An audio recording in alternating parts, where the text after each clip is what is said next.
L'Unic Star, le uniche pagliette antibatteriche in commercio, prodotte anche per i marchi più importanti, sia nazionali che internazionali.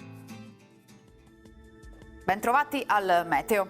Prevarranno ancora condizioni stabili sull'Italia per la presenza dell'alta pressione che garantirà tempo asciutto e anche un clima insolitamente mite per il periodo. Vediamo allora insieme il dettaglio. Sul Veneto la grafica di giovedì 16 novembre evidenzia un ampio soleggiamento. Nella prima metà di giornata avremo un cielo sereno o poco nuvoloso. A seguire nuvolosità in aumento fino a cielo anche coperto, più probabilmente verso sera, e sulla pianura localmente si formeranno delle nebbie. Temperature in lieve e locale calo, minime sui 3-7 gradi, massime comprese tra 12 e 14 gradi all'incirca.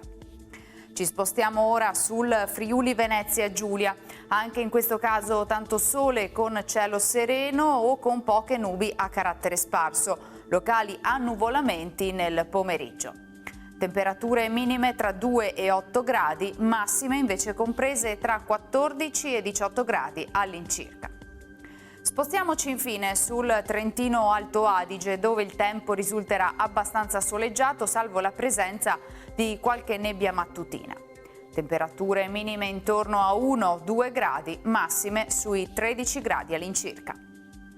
Dal meteo di Antenna 3 per ora è tutto, grazie per l'attenzione. Arrivederci.